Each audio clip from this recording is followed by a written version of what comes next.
Ok? Direito administrativo, Estado, governo e território.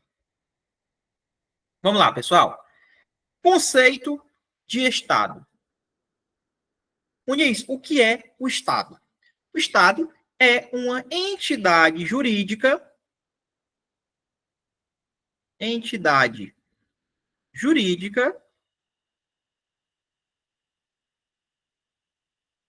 mas também é uma entidade política, que exerce o que, Muniz? Que exerce uma soberania sobre um determinado território, e dentro desse território eu tenho que uma população, eu tenho que ter pessoas que vivem nesse território. Então eu tenho que o território, o povo, e eu tenho que ter o que, Muniz? O governo. Território, o povo e o governo. Tá? Muniz, quando eu falo soberania, quem é que tem soberania?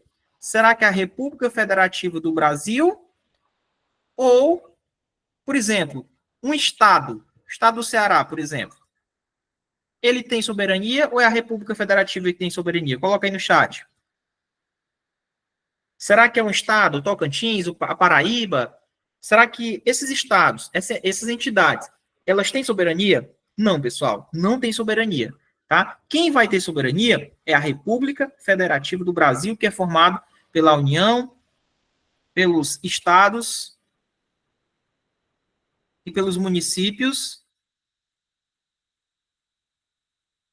e o DF, né, o Distrito Federal. O conjunto, a República Federativa, ela sim tem soberania. Um Estado sozinho não tem. Ele tem autonomia, mas soberania não. Tá? Então é interessante. Agora a gente vai. Quem são os elementos que constituem o Estado, professor? Quem são os elementos constitutivos do Estado? Então, o Estado, sempre isso aqui é questão de prova. É o povo, é o território e o governo, como eu falei aqui anteriormente. São os elementos. Aqui, ó. Os elementos do Estado. Quem são os elementos do Estado? É o território. Eu tenho que ter um território para morar. Eu tenho que ter um povo morando nesse território e alguém tem que governar. Certo? Então é isso. É a tríade: povo, território e o governo. Quando eu falo povo, são pessoas que têm vínculos jurídicos e políticos com o Estado também. Então, aquela população ela tem direitos e também tem deveres. O território é o espaço geográfico onde o Estado exerce a sua soberania. E o governo são as instituições, são as autoridades que detêm o poder, que nós elegemos politicamente, que vão nos representar, né? Que vão dar uma direção política, que vão dar uma direção administrativa. Tranquilo? Então, esses são os elementos do Estado. Diferenças entre formação centrífuga e centrípeta. Alguém já resolveu questão disso daqui, pessoal? Isso aqui cai em prova. Formação centrífuga e centrípeta do Estado. Quem gosta muito disso aqui é o Sebrasp. Formação centrífuga e centrípeta. Alguém já viu? A primeira vez que está vendo essa diferença de formação centrífuga e formação centrípeta. Alguém sabe o que é isso? Pronto. Vamos lá, Valdir. O que acontece? O que é a formação centrífuga? Quando você está estudando física, você já estudou força centrípeta? Força centrípeta é uma força que aponta para o centro. Força centrípeta. Né? Eu não sei nem mais a fórmula, né, pessoal? Estou colocando aqui, mas... Olha aí, eu não sei nem mais a fórmula, né? Então, a força centrípeta, eu sei que ela é uma força que aponta para o centro. Certo? É uma força que vai apontar para o centro. Beleza? Então, o que acontece, Muniz? Força centrípeta e força centrífuga. A centrífuga ela é uma força que aponta para fora. Movimento centrífugo e o movimento centrípeto. Centrípeto. Diz logo a diferença aí, professor. O que é que isso aí tem a ver com o Estado? Vamos lá. Força centrífuga é quando um Estado ele é unitário e ele descentraliza seu poder, distribuindo competência para as entidades regionais ou locais que antes não possuíam autonomia política. O que é isso? Antes era um Estado que era unitário, que agora ele precisou o quê? Descentralizar e criar outros estados para administrar. É o caso do nosso Brasil. Né? Nós temos 27 unidades federativas, né? Onde houve uma descentralização. Nós não temos um poder centralizado ali, um Estado unitário. Já o Estado unitário, nós temos, por exemplo, o Uruguai, aqui pertinho da gente.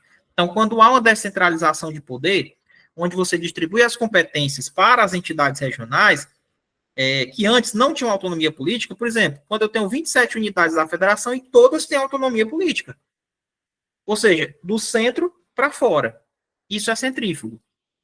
Né? É um movimento de dispersão do poder central para as periferias, caracterizando ali uma formação centrífuga. Então, o Brasil, ele é um exemplo desse modelo, onde, a partir de um Estado unitário, houve uma descentralização que resultou na federação que nós temos atualmente. Já a força centrípeta é o contrário, é o que aconteceu, por exemplo, nos Estados Unidos. Nos Estados Unidos, nós tínhamos estados soberanos independentes. Era uma unidade, mas os estados eram cada um por si. Então, eles se decidiram se unir, cedendo parte da sua soberania para formar uma única entidade federativa, bem mais forte. Então, vieram o quê? De várias entidades que eram autônomas, agora elas se juntaram e resolveram dar um pouquinho da sua força para uma unidade federativa. Então, esse movimento de agregação do periférico para o central, então estava aqui no periférico para o central, é típico de países como, por exemplo, os Estados Unidos, onde as antigas colônias elas se uniram para formar uma única federação. Já o Brasil não, o Brasil é centrífugo. Né? É um movimento de dispersão. Era uma unidade central e aí deu mais poderes para os seus entes. Tá bom? Estados Unidos, formação centrípeta, formação centrífuga, é o que aconteceu no Brasil. Todos entenderam isso daqui? Tranquilo? Todos entenderam, pessoal? Todos entenderam? Pronto. Diferença entre administração pública objetiva e subjetiva.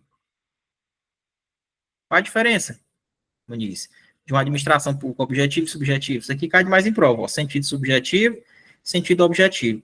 Agora, o que mais cai em prova e que o pessoal se enrola é isso daqui. Ó. O pessoal não sabe os sinônimos. Qual o sinônimo de sentido subjetivo? Formal ou orgânico? Sinônimos de sentido objetivo? É sentido material ou funcional?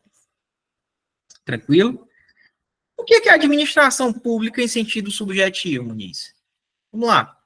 Aqui, ó, vamos aqui no nosso, no nosso desenho que eu vou fazer aqui um negócio para vocês que eu acho que vocês vão entender melhor. Ó, presta atenção. Eu vou desenhar um território. O território está aqui. Tá aqui o povo que está dentro do território. Isso aqui é o povo, tá? Sujeito de direitos e obrigações e deveres. E aí eu tenho aqui algumas casas. Eu tenho aqui órgãos governamentais. Órgãos que eu tenho a polícia. Aqui tem um hospital.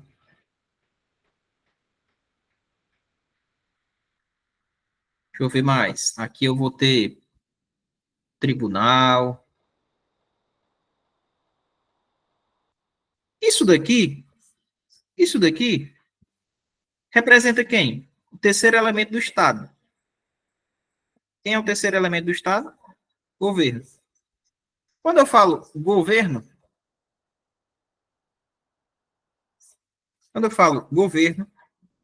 eu tenho que pensar que o governo ele vai ter que administrar. Então, existe a administração pública. Essa administração pública, ela tem dois conceitos. Eu tenho administração pública em sentido objetivo e em sentido subjetivo. Olha como é fácil isso daqui, cara. Aplicação prática, né? Sentido objetivo e sentido subjetivo. Tranquilo? Beleza. O que é que significa aí? O que é a administração pública em sentido subjetivo? Vamos lá, você não está vendo aqui os prédios dos órgãos aqui que eu desenhei? Está aqui os prédios, ó. O prédio da polícia, o prédio do tribunal, o prédio do governo, o prédio dos órgãos. Está tudo aqui. E aqui eu tenho funcionários. Cadê os funcionários? Cadê o pessoal daqui, ó? Tudo fardado, trabalhando. São os funcionários do governo, ó.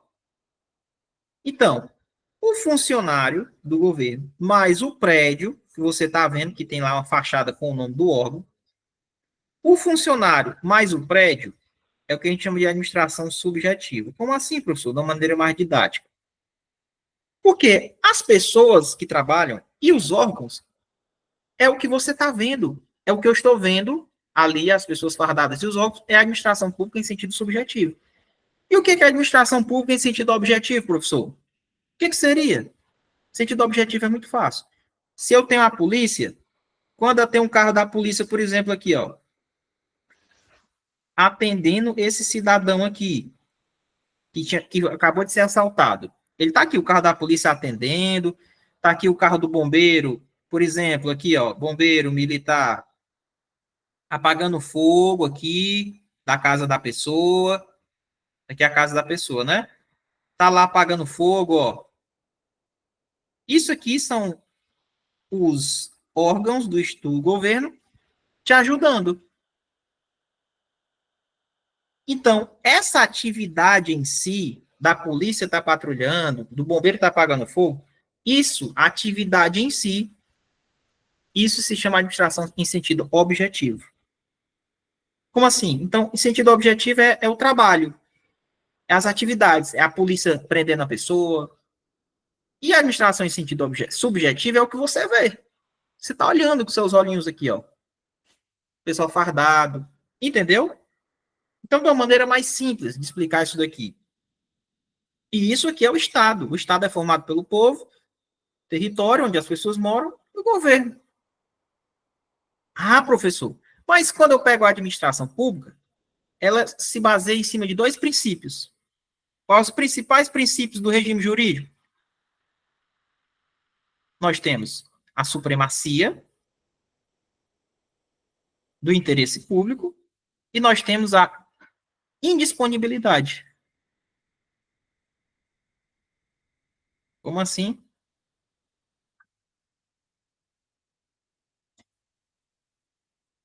Supremacia e indisponibilidade. Vai, professor, me explica aí. Quem são os pilares da administração do regime jurídico? É a supremacia do interesse público e a indisponibilidade. O que é supremacia? Pessoal, se esses órgãos que estão aqui não têm supremacia, como é que ele vai chegar lá e prender uma pessoa? Com base em quê? Porque essa prisão do cara aqui é um ato administrativo, que é outro tema que a gente vai estudar.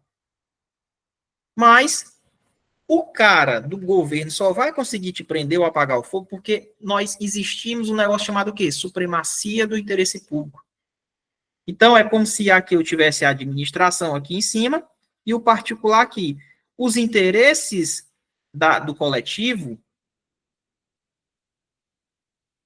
os interesses do coletivo prevalecem. É o que a gente chama de relação vertical. Certo? E o particular? A relação entre eles é o quê? De igual para igual. É horizontal. Horizontal.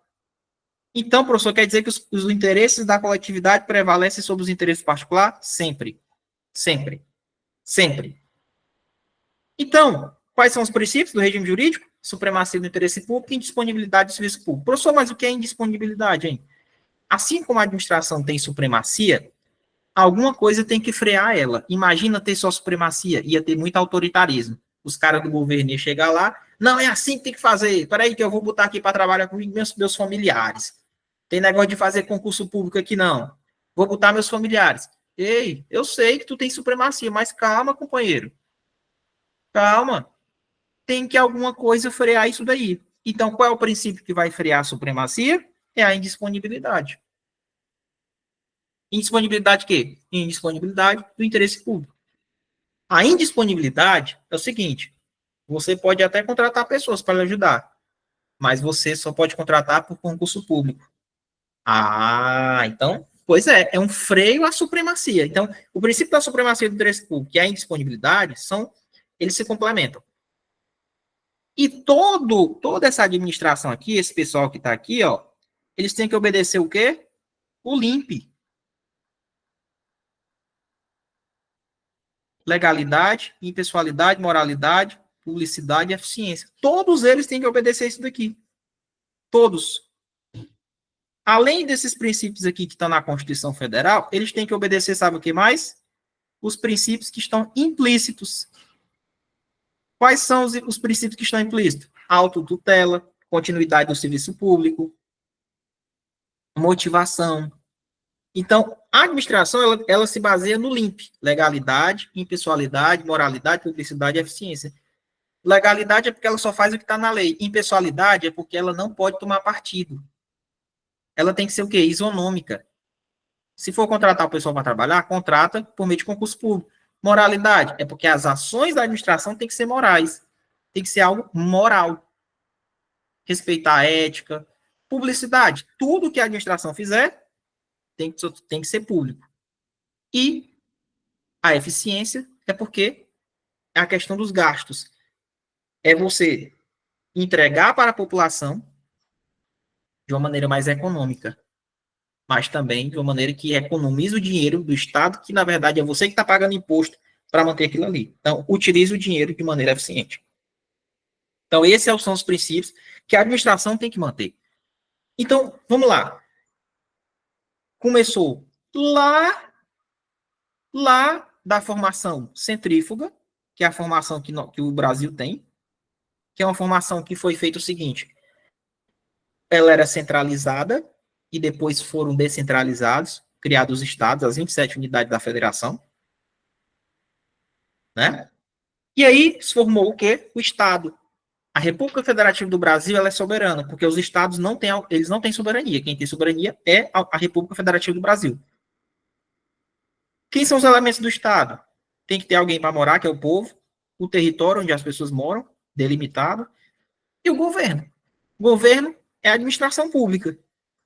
São aquelas pessoas que a gente elege, que são os agentes políticos, e nós temos os agentes administrativos que vão fazer execução, que é aquele pessoal que passa em concurso, que trabalha no órgão, independente eles não saem. Mudam os políticos, mas eles permanecem. Eles são os agentes administrativos. Esses carinhas aqui, ó, são os agentes administrativos. Eles executam o que os agentes políticos pensam, que é os que a gente elege, de 4 em 4 anos. Então, tem essas duas divisões, que é justamente onde a gente estuda, lá na parte dos agentes públicos. Nós temos os agentes políticos e os agentes administrativos. Esses agentes administrativos podem ser os agentes ali, os seletistas, os empregados públicos. Nós temos os agentes ali, os que passam em concurso público, né? São os agentes administrativos. Temos os empregados públicos, tranquilo? E nós temos os que exercem função pública, que são aqueles temporários que são contratados em situações excepcionais. Então, nós temos várias formas aqui de entrar no serviço público, mas é interessante que a gente sabe que tem a diferença entre os agentes políticos, que são aquelas pessoas que são eleitas, e os agentes administrativos são aqueles que passam no concurso para exercer essas atividades que os agentes políticos pensam e mandam, e os agentes administrativos só executam. Vimos também que a administração pública ela é sentido objetivo e sentido subjetivo. Objetivos são as atividades, subjetivos são os órgãos, aquilo que a gente vê. Todo governo tem que obedecer esses princípios aqui, ó. Legalidade, impessoalidade, moralidade, publicidade e eficiência. Sério, professor? É isso.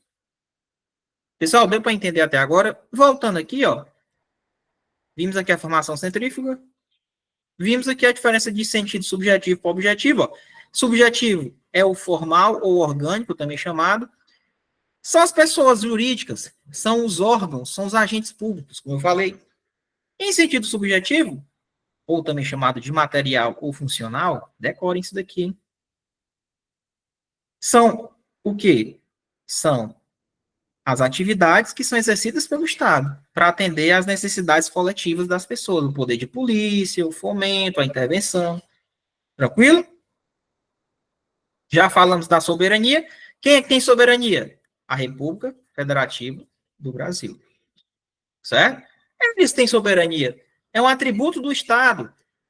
A soberania é importante tanto no plano interno quanto no plano externo. Ou seja, no plano interno, internamente, a soberania se manifesta com a autoridade máxima do Estado. No plano externo, é como eu, Brasil, sou representado lá fora. Eu tenho autonomia, eu tenho soberania, independência entre os Estados. É como eu me relaciono com as outras nações. Quais são os poderes?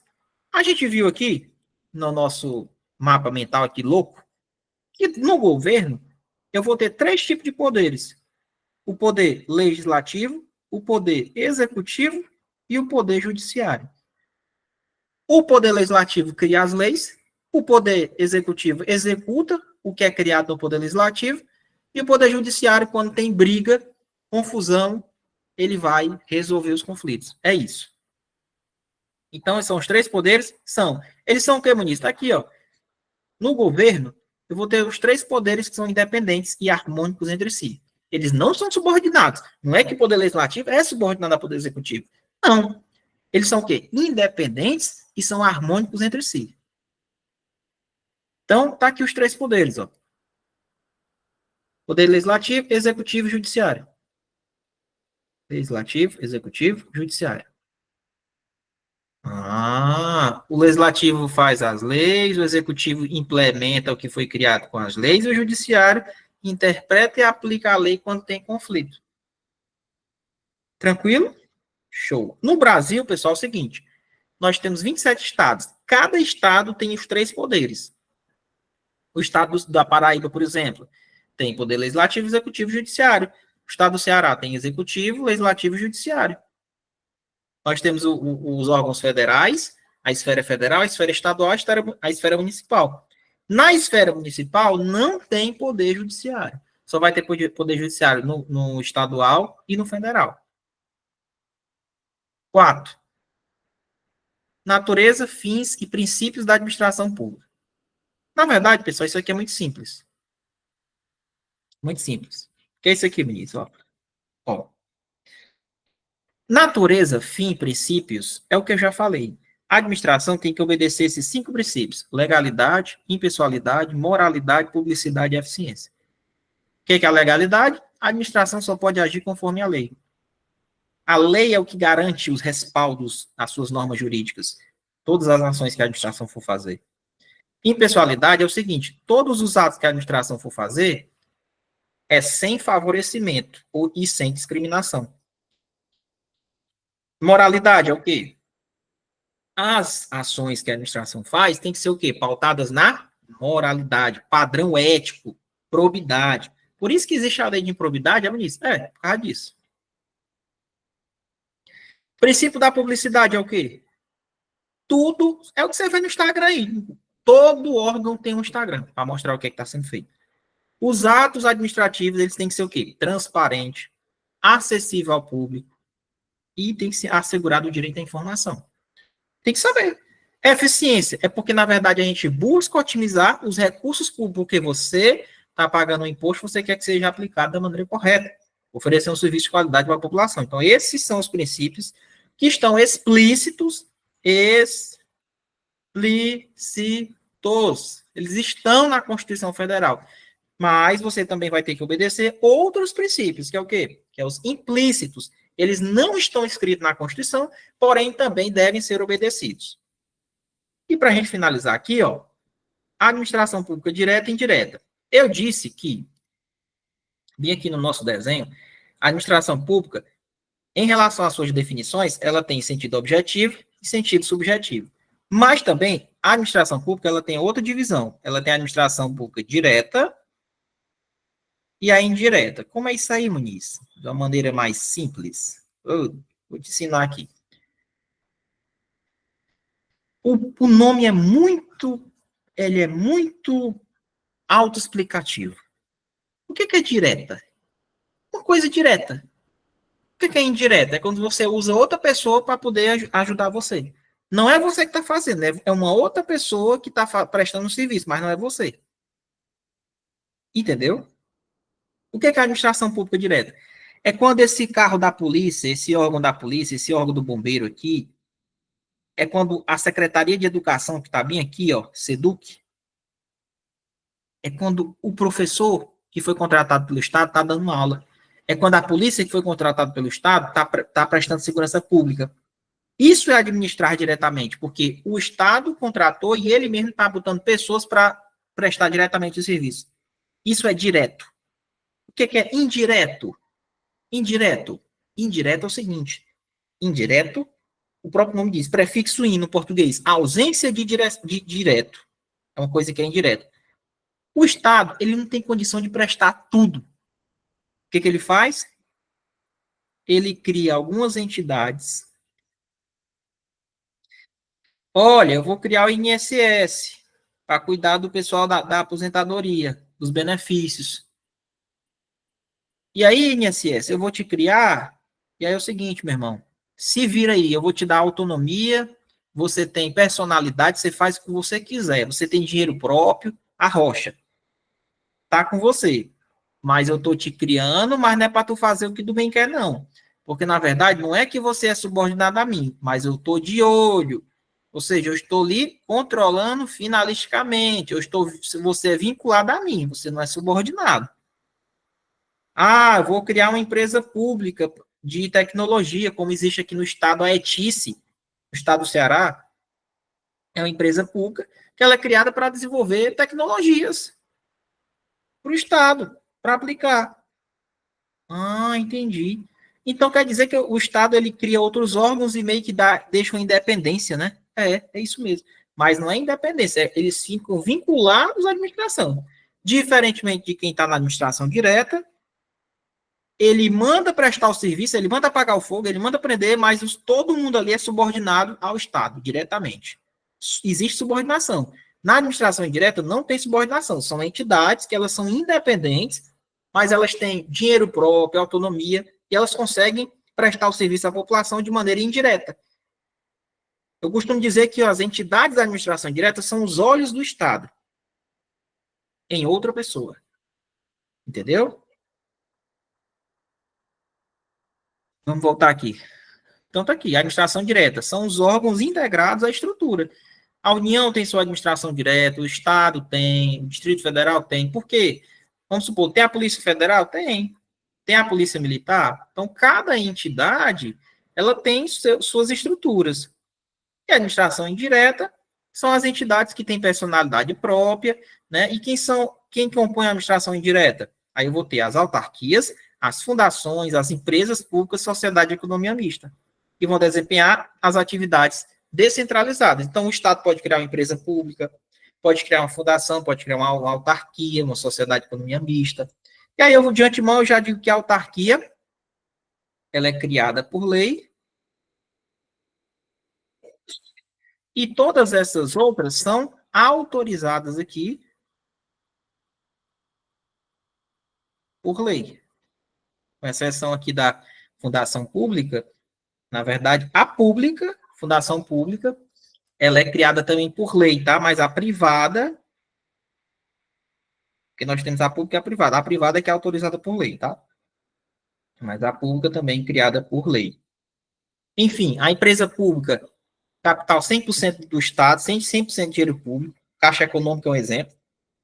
Sociedade de economia mista, a maior parte é do Estado. E os outros 49%, por exemplo, é de sociedades, empresários privados. Tranquilo? E aí, todas formam administração indireta. Por aqui algumas questões, né? Agora me ajudem aqui, vamos lá. Sobre os elementos que constituem o Estado, marque a alternativa correta. O território é o espaço físico delimitado onde o Estado exerce soberania e jurisdição, tá certo?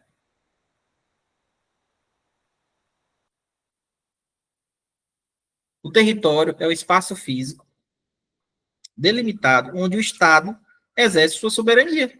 Pessoal, quando ele está falando Estado, não é o Estado do Ceará, não. Ele está falando no conjunto, na República Federativa do Brasil. Então está correto. Entendeu? O povo refere-se exclusivamente a pessoas nascidas no território, independentemente do seu vínculo jurídico. Está errado. Tem que ter vínculo jurídico, sim, vínculo político. 3.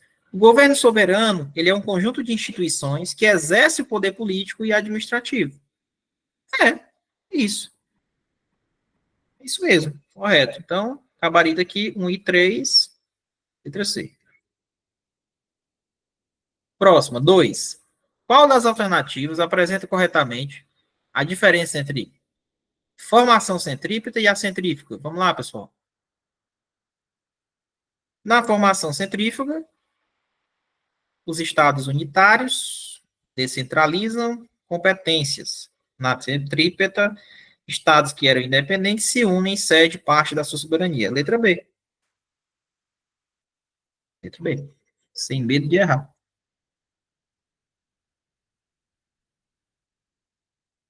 Terceira, assinale a alternativa que diferencia corretamente a administração pública em sentido objetivo para sentido subjetivo.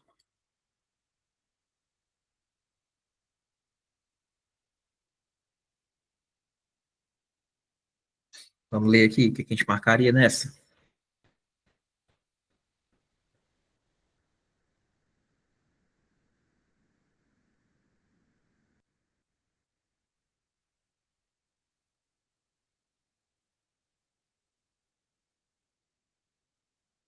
O que vocês marcariam aí?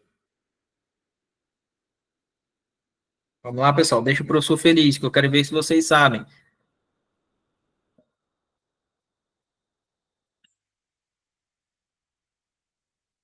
Muito bem, Cristiano. Letra C. A administração pública subjetiva é os sujeitos que realizam as funções e a objetiva são as atividades que é exercidas por esses sujeitos, né? Atividade de poder de polícia, de fomento, enfim, acertaram. Isso aí vocês deixam o professor feliz, né? Meus amigos, slide final. Gostaram da aula? Pode encerrar a gravação, tá? Não saiu da aula. Pode encerrar a gravação. Pode encerrar a gravação, tá? Gravação em relação à gravação. Quem tá aí na plataforma, por gentileza, coordenando a aula.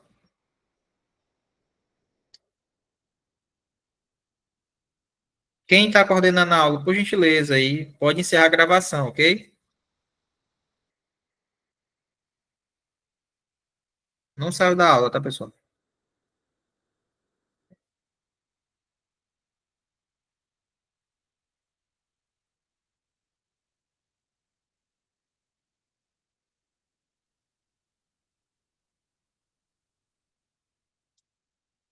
Atenção, quem está responsável pela gravação, por gentileza, pode encerrar a gravação.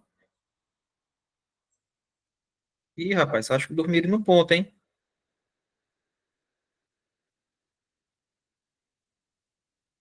Não sai da aula aí, permaneça na aula.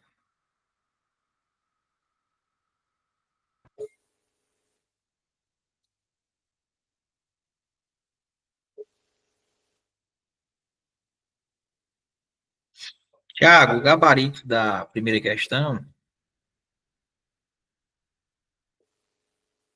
é letra C, gabarito da 2, letra B, e a terceira, letra C. Tá bom? Quem está responsável pela gravação já pode encerrar a gravação.